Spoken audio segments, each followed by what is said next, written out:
Hello students, कैसे हो आप सभी लोग। मैं आशा करता हूँ कि आप सभी लोग अच्छे होंगे। तो आज से हम इस क्लास में क्लास 10th जो है उसकी मैथमेटिक्स शुरू करने जा रहे हैं आज से। तो अब class 10th mathematics and 12th mathematics की रेगुलर वीडियोस आएंगी। बस आप चैनल को सपोर्ट करते रहिएगा, रेगुलर वीडियो मिलेंगी आपको। तो क्लास 10th का फर्स्ट चैप्टर है मेरा जिसका नेम है वास्तविक संख्याएं। क्या नेम है? वास्तविक संख्याएं। ये मेरा फर्स्ट चैप्टर का नेम है, राइट।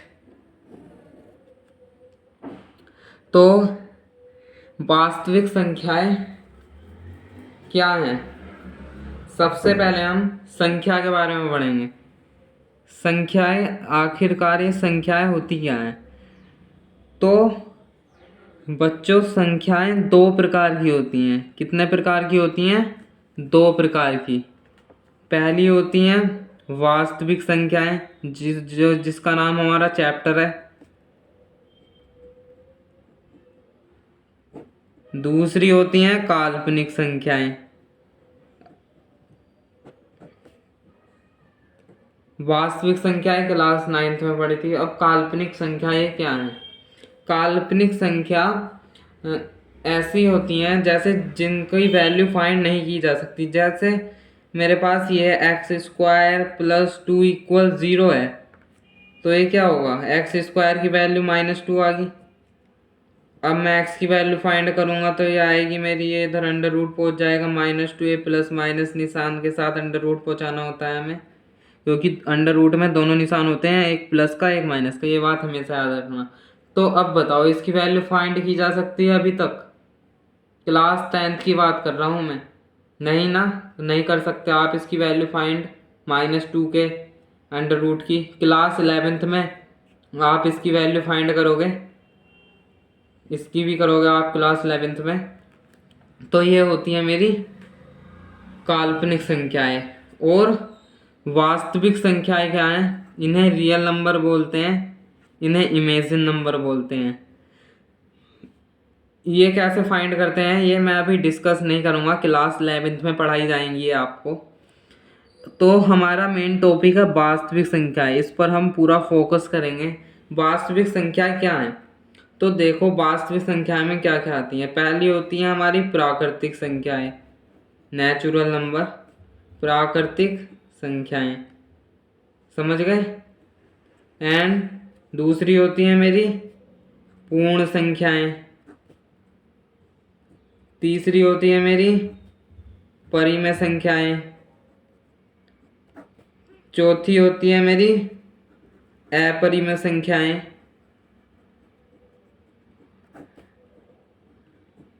और मेरे जो पूर्णांक हैं, पूर्णांक ये होती हैं। अब प्राकृतिक संख्याएं पता होंगी आपको, छोटी क्लासों में पढ़ी थी। पूर्ण संख्या भी पता होंगी। परिमेय संख्या, अपरिमेय संख्या क्लास 9th में पढ़ी थी। एंड जो पूर्णांक हैं ये भी पढ़े थे। मैं आपको सब एक एक डिस्कस कर देता हूँ। यहाँ से देखिएगा, सबसे पहले हम प्राकृतिक संख्या डिस्कस करेंगे कि प्राकृतिक संख्याएं क्या हैं।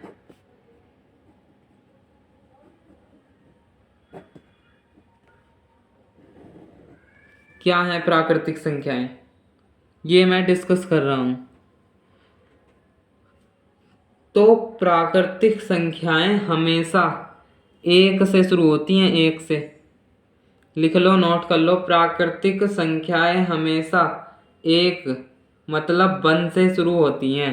प्राकृतिक संख्याएं 1 से शुरू होंगी। 1 2 3 4 5 6 7, 7 से लेकर मेरी इन्फिनेटिव तक, ये ऑल नंबर जितने हैं मेरे प्राकृतिक संख्याएं हैं। अब बात समझ में आई?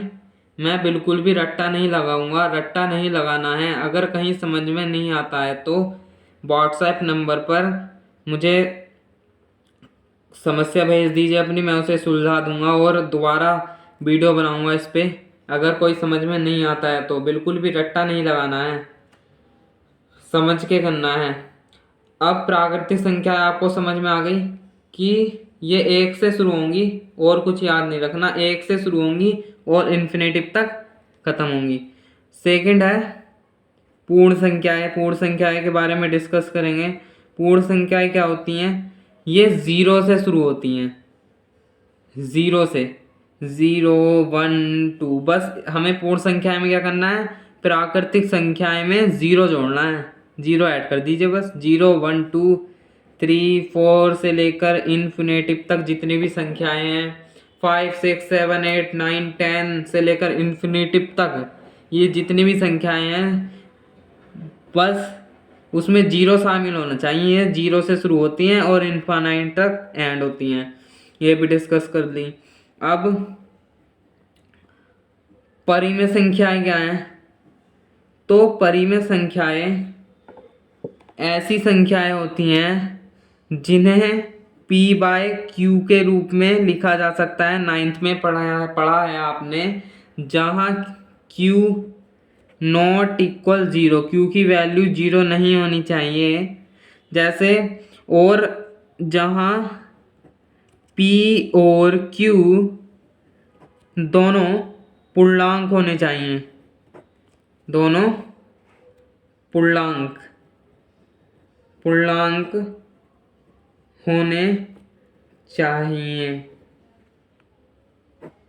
ये होती है मेरी, ये पूर्णांक होनी चाहिए, मतलब कि पूर्ण संख्याएं होनी चाहिए। 1 2 3 4 5 6 7 8 -1 -2 -3 -4 -5 -6 पूर्णांक होनी चाहिए p और q। अब जैसे मेरी 2/3, ये बताओ परिमेय संख्या है? जी सर बिल्कुल है परिमेय संख्या। और 4/5, ये बताओ परिमेय संख्या है? जी सर बिल्कुल है। अब ये बताओ ये परिमेय संख्या है? आप कहोगे नहीं, क्योंकि आपने कहा जो q नॉट इक्वल जीरो होना चाहिए। q यहाँ तो q जीरो हो गया, तो ये परिमेय संख्या नहीं है। अब बताओ ये परिमेय संख्या है? आप कहोगे नहीं ये भी नहीं है, क्योंकि q की वैल्यू जीरो है। तो परिमेय संख्याएं भी आपको समझ में आई होंगी। बस ये कंडीशन याद रखना, p बाय क्यू के रूप में लिखा जा सकता है जिन संख्याओं को, और जहाँ q नॉट इक्वल होना चाहिए जीरो के, जहाँ p और q दोनों पूर्णांक होने चाहिए। ये बात ध्यान रखना। ये भी परिमेय संख्याएं डिस्कस कर लें। अब हम डिस्कस करते हैं अपरिमेय संख्याएं। क्या डिस्कस करेंगे? अपरिमेय संख्याएं। ये अपरिमेय संख्याएं क्या हैं? ऐसी संख्याएं, इसका उल्टा कर दो, परिमेय संख्या का उल्टा कर दो। तो अपरिमेय संख्या मेरी क्या है? ऐसी संख्याएं जिन्हें p बाय q के रूप में नहीं लिखा जा सकता, मीन्स p बाय q के रूप में नहीं लिखा जा सकता, अपरिमेय संख्याएं कहलाती हैं। जैसे मैं एग्जाम्पल लूँ तो जैसे मेरी 2.5555 डॉट डॉट डॉट, ये मेरी कैसी संख्याएं हैं?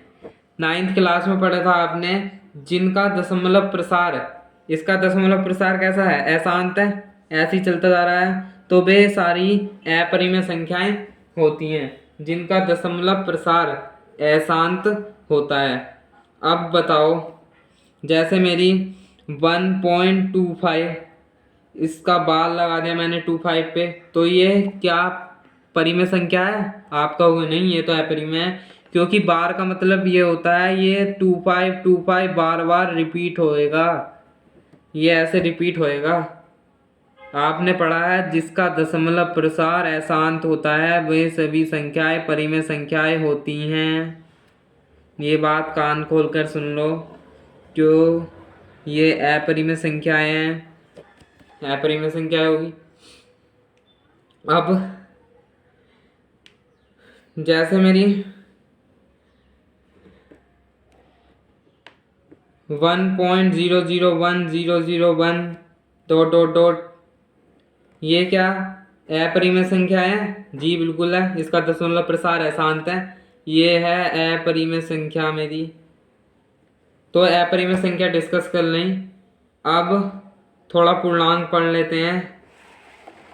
बहुत ही सिंपल है, यहाँ पढ़ा देता हूँ पूर्णांक। पूर्णांक तो सिंपल है बहुत। पूर्णांक पूर्ण संख्या। पूर्णांक का मतलब है पूरी पूरी संख्या होनी चाहिए। जैसे मेरा माइनस में भी है पूर्णांक, -2, -3, ये सारे माइनस इन्फिनेटिव से लेके और 1, 2, 3 से लेके इन्फिनेटिव तक। मतलब कि एक तो 1, 2, 3 से लेकर इन्फिनेटिव तक और एक इन्फिनेटिव से लेके -1, -1 तक। ये होते हैं मेरे पूर्णांक। पर पूर्ण संख्या होनी चाहिए। मेरा कहने का मतलब ये है कि ये दशमलव में नहीं होनी चाहिए, ऐसे 2.5 या ऐसे नहीं होनी चाहिए 22/7, 2/7, भिन्न के रूप में भी नहीं होनी चाहिए और दशमलव के रूप में भी नहीं होनी चाहिए। अगर जैसे ये मेरा है 4/2, अगर पूरा पूरा भाग चला जाता है 2 आ गया तो ये तो पूर्ण संख्या है, तो ये भी पूर्णांक है। तो पूर्णांक आपकी समझ में आए होंगे। मैंने बेसिक 9th क्लास का थोड़ा मोटा मोटा पढ़ा दिया है। बेसिक हमारा फोकस रहेगा वास्तविक संख्याएं चैप्टर जो है आपका। सबसे पहले इसका टॉपिक पढ़ते हैं हम। सबसे पहला टॉपिक क्या है? एनसीईआरटी बुक खोल लो मैथ की। सभी स्टेट्स बोर्ड के लिए है एनसीईआरटी, जहाँ भी चल रही है। UP board, UK board, Bihar board, Maharashtra board, MP board और जितने भी ऑल स्टेट बोर्ड हैं कोई भी पढ़ सकता है, हिंदी मीडियम के स्टूडेंट्स। और ये मिशन चला रहा हूँ मैं, मिशन 100 मार्क्स का, कि मैथ में 100 मार्क्स कैसे लाए जाएं। तो रेगुलर वीडियो आएंगी और आपको पढ़ाया जाएगा बेसिक से। रटवाने पर मैं ध्यान नहीं देता हूँ, बेसिक से पढ़ाता हूँ। तो आप चैनल को सपोर्ट करिएगा अधिक से अधिक और सब्सक्राइब करिएगा और दोस्तों में शेयर कीजिएगा। तो आप तो मुझसे पढ़ रहे हो। मेरे जब 99 मार्क्स आए थे 10th में मैथमेटिक्स में, तो आपके तो 100 आने चाहिए, क्योंकि आप तो मुझसे पढ़ रहे हो। मेरे 99 मार्क्स थे 10th में और 12th में 100 थे मैथमेटिक्स में। फिजिक्स में भी 100 थे 12th में। तो आप तो मुझसे पढ़ रहे हो, आपके तो डेफिनेटली 100 आने चाहिए। बस मेहनत करते रहिएगा, जैसे मैं कहता हूँ वैसे ही पढ़ते रहिएगा। तो सबसे पहले हम टॉपिक पढ़ते हैं। इसमें आता है सबसे पहला टॉपिक यूक्लिड विभाजन प्रमेय। हेडिंग डालो यूक्लिड, हेडिंग मत डालो अभी, समझ लो। यूक्लिड विभाजन प्रमेय ये है। आखिरकार ये प्रमेय क्या है? ये प्रमेय है क्या? ये बताओ, ये प्रमेय क्या है? यूक्लिड विभाजन प्रमेय। यूक्लिड एक मैथमेटिशियन थे। उन्होंने कहा कि अगर आप कोई दो नंबर ले लो, जैसे मैंने एक वेरिएबल ले लिया, एक ए और दो ए और बी, ये दो नंबर ले लिए। तो यूक्लिड मैथमेटिशियन ने कहा, बहुत ध्यान से सुनना, बहुत प्यारे तरीके से पढ़ाऊंगा। इन्होंने कहा कि अगर ए लेस देन है, ए ग्रेटर देन है अगर बी से, ए बड़ा है बी से। आपको पता है जिसकी तरफ मुंह खुलता है वो होता है ग्रेटर। तो ए बड़ा है अगर बी से, यदि ए बड़ा है बी से, तो क्या होगा? ए इक्वल होगा किसके? बी क्यू प्लस आर के। अब सर ये आपने क्या लिख दिया, बी क्यू प्लस आर? रुको जरा, अभी समझाता हूँ। ये है मेरा Q, जिसे बोलते हैं भागफल। ये है मेरा रिमाइंडर, जिसे बोलते हैं हम शेषफल। जो शेषफल आता है हमारा भाग दे के लास्ट में बचता है, और जो भाग दे के आंसर आता है वो होता है भागफल। कितनी बार भाग गया, अभी एग्जाम्पल देकर समझाऊंगा, सब्र करो। और एक कंडीशन इन्होंने कही कि जो आर होगा ना, रिमाइंडर शेषफल होगा, ये 0 होगा या 0 से ग्रेटर होगा, 0 से लेस नहीं होगा। मतलब माइनस में नहीं होगा, -1 आ गया, -2 आ गया, ये नहीं करना है। 0 से ग्रेटर होगा, 0 से बड़ा होगा, या फिर उसके इक्वल होगा, या और b से छोटा होना चाहिए। b क्या है यहाँ, b ये है।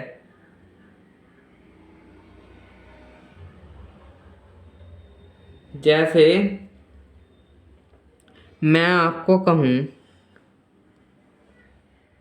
रुकिएगा जरा, अगर मैंने कोई दो नंबर लिए 2 और 5, अगर मैं आपको कहूँ इस पे लगानी है मुझे क्या, यूक्लिड विभाजन प्रमेय लगानी है, इस पे यूक्लिड विभाजन प्रमेय इस पे लगाओ, तो आप क्या करोगे। मैंने आपको क्या कहा, सबसे बड़ी संख्या जो होती है ना, उसको भाग देना होता है सबसे छोटी संख्या से। यहाँ किसका भाग जाएगा, b को, b का, जैसे छोटी संख्या का बड़ी संख्या में, ये ऐसे भाग जाएगा। ऐसे ही यहाँ इसमें भाग देना होता है, इसमें किसका भाग देंगे हम, 5 को 2 से भाग करेंगे, क्योंकि 5 बड़ी संख्या है। हमेशा यूक्लिड मैथमेटिशियन ने कहा, हमेशा बड़ी संख्या को छोटी संख्या से भाग करो। अगर आपको कोई 2 नंबर दे रखे हैं तो, जैसे इनमें 2 नंबर है, इनमें बड़ी संख्या क्या है, ये 5, 5 को 2 छोटी संख्या से तो भाग करेंगे, 2 छोटी संख्या है, तो जब इससे भाग करेंगे तो क्या आएगा, ये आएगा, ये आ गया मेरा 1, ये बच गया। अब 1 बच गया मेरा, तो मैं यूक्लिड विभाजन से क्या लिख सकता हूँ, जो मेरा ए क्या है यहाँ, ए मैंने इसे माना क्योंकि ये बड़ा नंबर है। मैंने अभी आपको क्या समझाया था थ्योरम में इस वाली, ये ए जो इक्वल, ये बड़ा होना चाहिए बी से, तो मैं बड़े नंबर को ए मान लेते हैं और बड़े नंबर को, छोटे नंबर को बी मान लेते हैं। मान लिया। अब इन दोनों को, छोटे नंबर से बड़े नंबर को भाग दे दिया।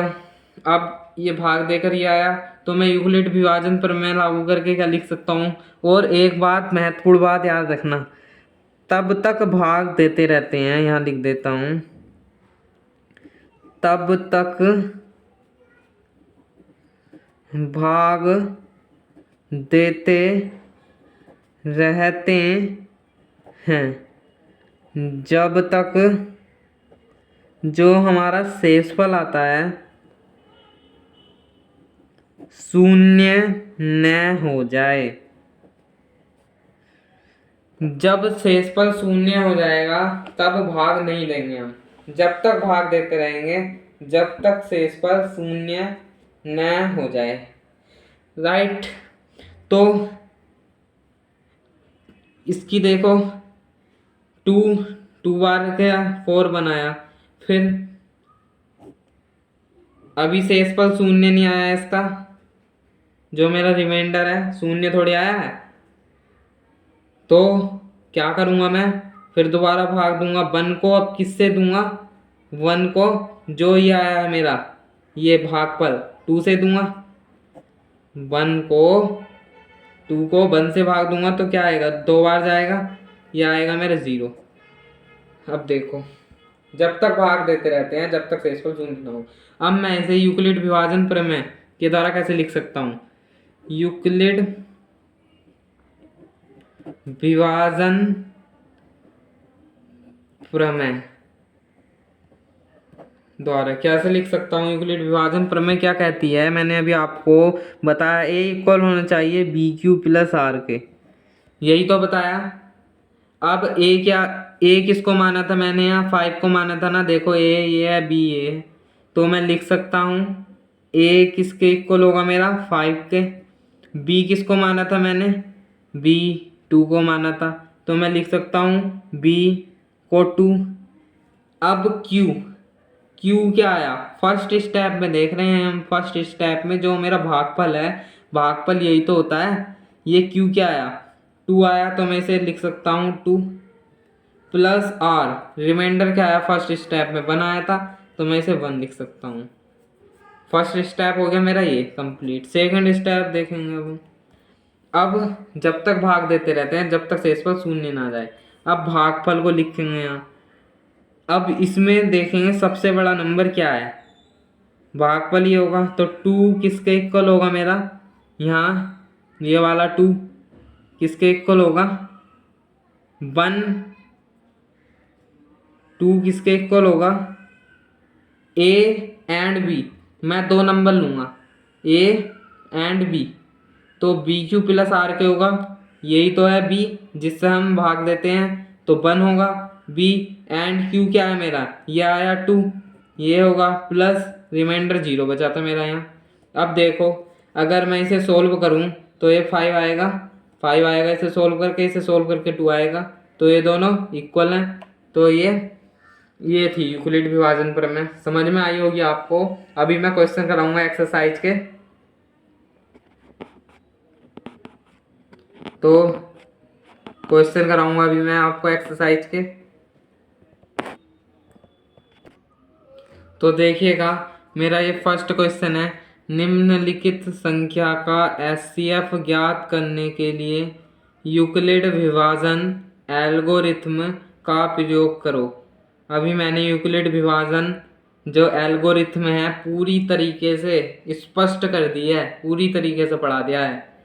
तो मैंने आपको क्या कहा था, अगर कोई 2 नंबर दिए हों तो आप कुछ मत करो, जो सबसे बड़ा नंबर है उसे आप ए मान लो, ए मान लो। सबसे बड़ा नंबर यहाँ 225 है, तो इसे ए मान लो, और जो सबसे छोटा नंबर है उसे बी मान लो, 135।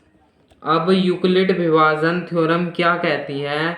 बड़े नंबर को छोटे नंबर से जब तक भाग देते रहो तब तक शेषफल शून्य ना बच जाए। जब तक भाग दो तब तक भाग दो जब तक शेषफल शून्य ना बच जाए। तो मैं यहाँ इससे 135 से 225 में भाग दूंगा नहीं दूंगा, क्योंकि यूक्लिड विभाजन थ्योरम कहती है। तो इसे भाग दे देनी है 135 को 225 से, तो करेंगे। यहाँ देता हूँ मैं भाग, यहाँ जगह नहीं बची है, यहाँ देते हैं। तो 135 से देनी है किसमें? 225 में। कितनी बार जाएगा? 1 बार तो जाएगा, तो यह आएगा 0 आएगा, ये आ गया 9, ये आ गया। तो फर्स्ट स्टेप तो ये कंप्लीट हो मेरा यहाँ से यहाँ तक। फिर जब तक देते रहते हैं जब तक शेषफल शून्य न बच जाए, राइट। अब मैं 90 का भाग लगाऊंगा इसमें 135 में, फिर क्या आएगा? ये कितनी बार जाएगा? 1 बार जाएगा, तो ये 90 आ गया, ये 5, ये 4, इधर 4 आया। फिर मैं 45 का भाग लगाऊंगा। हमेशा ये बात याद रखना कि जो हमें ये प्राप्त हो, यहाँ 90 प्राप्त हो गया हमें, तो 90 का भाग उसमें लगेगा जिससे हम भाग दे रहे हैं, बी में, छोटे नंबर में, इसमें, क्योंकि हमने तो इससे भाग दे दिया। फिर ये चलता रहेगा ना प्रोसेस, तो 45 का भाग इसमें जाएगा जिससे हमने 135 में भाग दी। तो 90 में भाग करो, कितना आएगा? 2, 90 -0, इतना आ गया है। राइट, इतना पूरा। अब 0 बच गया, अब भाग नहीं जाएगी। अब हम लिखेंगे पेपर में, आपको कैसे लिखना है ये तो सब करके दिखा देना है, आपको भाग दे देनी है। मेन चीज़ तो ये है आपकी, भाग दे के जो आएगा। मेन चीज़ हम पढ़ रहे हैं यूक्लिड विभाजन के अनुसार कैसे लिखना है हमें। यूक्लिड विभाजन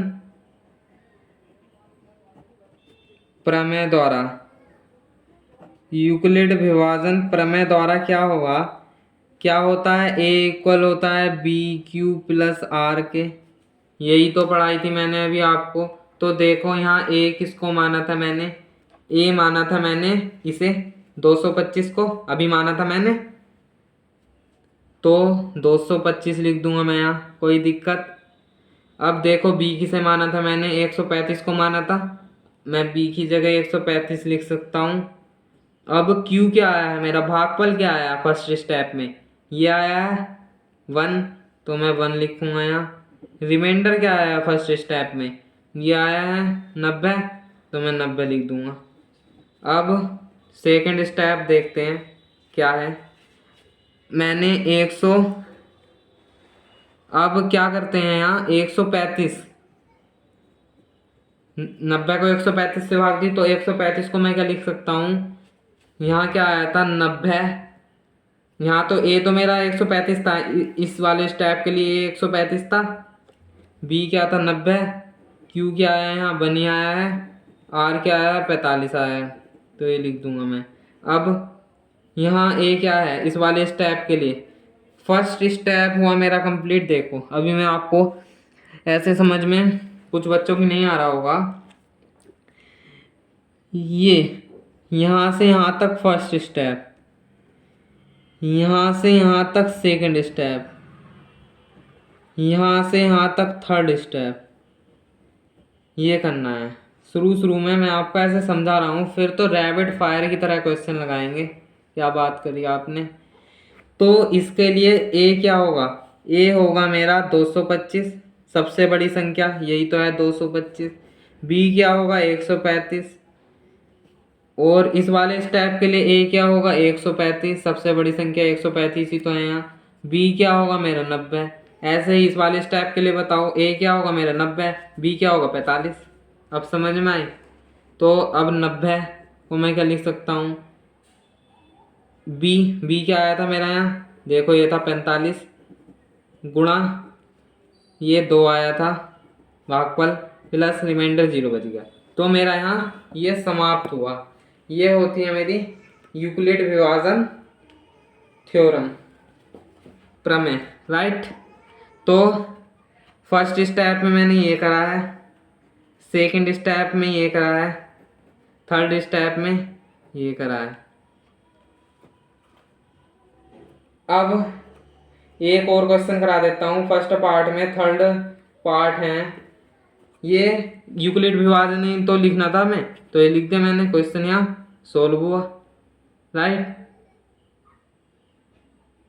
कोई प्रॉब्लम नहीं ना, तो ये आ गया मेरा क्वेश्चन।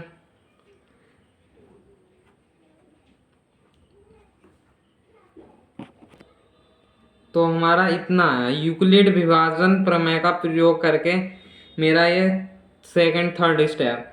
तो इसमें ये कहा था हमें निकालना क्या था, एचसीएफ फाइंड करना था ना। तो इसका एचसीएफ क्या होगा, सिंपल सी बात है, इसका एचसीएफ 45 होगा। 45 ही तो आ रहा है। एचसीएफ हमेशा होता है जो लास्ट स्टेप बचता है ना हमारा, लास्ट स्टेप, उसमें हम जिससे भाग देते हैं वही हमारा एचसीएफ होता है। ये वाला लास्ट स्टेप वाला, ये जो बचता है हमारा जिससे हम भाग देते हैं, ये होता है मेरा लास्ट स्टेप। ये याद रख लेना, कुछ बच्चों की ध्यान नहीं रहेगा अगर मैं बेसिक बताऊंगा तो। ये याद रख लेना जो लास्ट स्टेप में बी होता है ना, बी, ये बी वही हमारा एचसीएफ होता है। तो इसका एचसीएफ 45 आ गया। अब मैं एक सवाल और करा रहा हूँ, थर्ड पार्ट है। एक सवाल आप खुद करिएगा, नहीं आता है तो कमेंट करिएगा और व्हाट्सएप नंबर पे करिएगा। तो 196 और क्या है? 38,220 है। अब क्या कहा था मैंने? सबसे बड़े नंबर को ए ऐड करो। ए मान लिया मैंने 38,220 को, सबसे छोटे नंबर को 196 से मान लिया। अब 196 से 38,220 में भाग देंगे, देखते हैं कितनी बार में जाता है। पहले एक बार में 2, 196 आएगा, ये बचेगा यहाँ पे 6, ये बचेगा यहाँ पे 7, 7 ही तो बचेगा, 8, ये 18, 8, 8 बच गया, यहाँ 1 बच गया, तो 186 आ गया। अब देखो भाग जाता है तो अगली संख्या उतार लो, 2 उतार लो, फिर से भाग दो, कितनी बार जाएगा? 4 बार। देखो 4 छिंग 24 का 4, 4 निम 36 का 6, 4 निम 36 का 6, 4 का 764, नहीं 4 बार नहीं जाएगा, ज़्यादा बार। देखो अभी तो 4 3 4 संख्या में देखना है ना, तो 10 बार देंगे तो 1960 ज़्यादा हो रहा है। 9 बार देखो, 9 छिंग 54 का 4, 9 नम 81, 86 का 6, 9 बार जाएगा, तो 9 बार लिख दीजिएगा। 9 बार जब हम देंगे, 9 छिंग 54 का 4, कितने हासिल लगे? 5, 9 नम 81 और 5, 86 का 6, हासिल लगे 8, 9 एकम 9 18, 1764 आएगा। फिर कितना आएगा ये? 8, ये तो 8 आएगा मेरा, 1800, 1764 आया ना, ये 9 आएगा मेरा, 6 घटा के 98 आ गया। फिर 0 उतारो यहाँ से, फिर देखो कितनी बार जाएगा? 2 बार नहीं जाएगा, 3 बार नहीं, 6 छंग 36 नहीं, 0 नहीं आ रहा, 5 बार जा सकता है, 5 छंग 30 का 0, हाँ जी 5 बार जाएगा, 5 बार 2, 5 छंग 30 का 0, 5 नम 45 छः 48 का 8, 5 55, 980, यह आ गया मेरा 0। तो यहाँ तो 195 एक ही स्टेप है। कितने स्टेप है यहाँ? एक ही स्टेप है,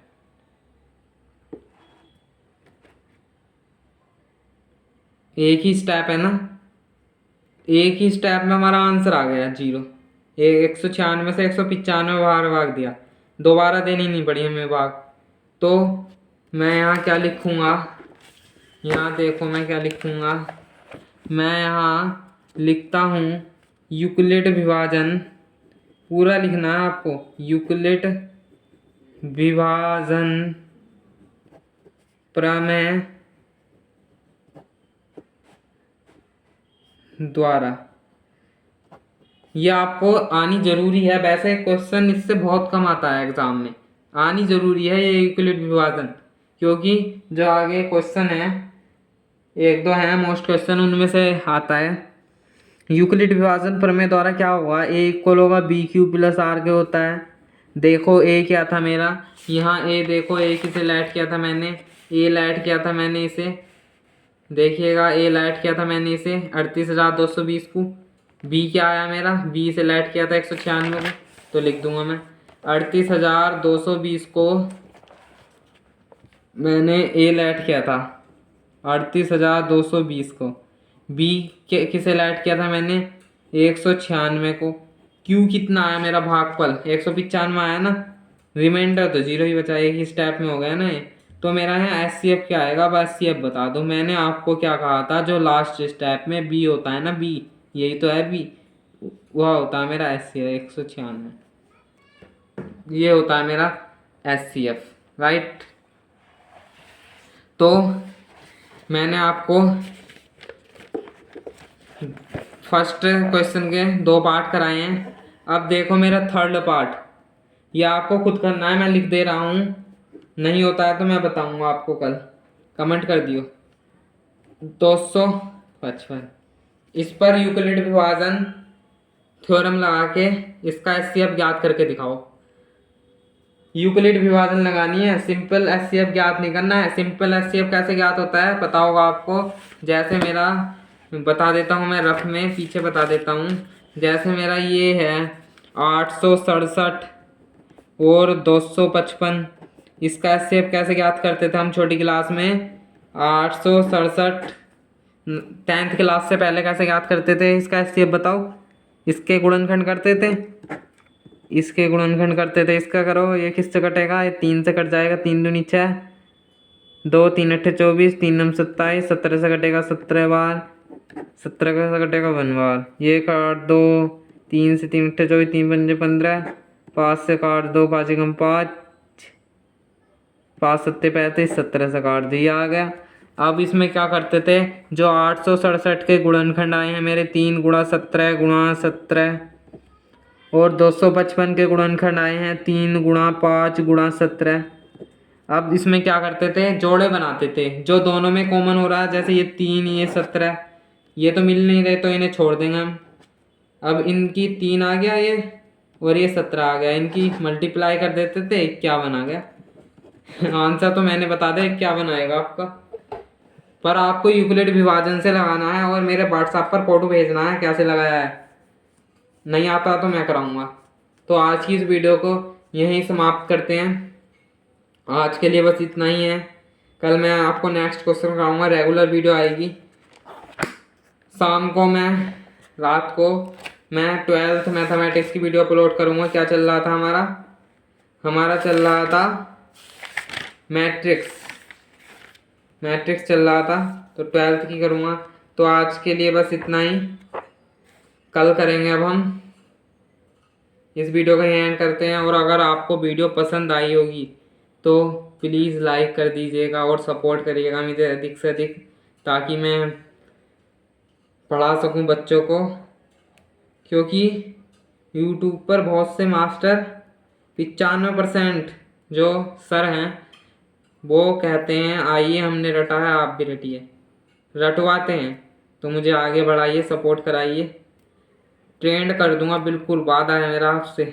तो एंड करते हैं वीडियो को, दोस्तों में शेयर करिएगा एंड ज्वाइन करने के लिए कहिएगा।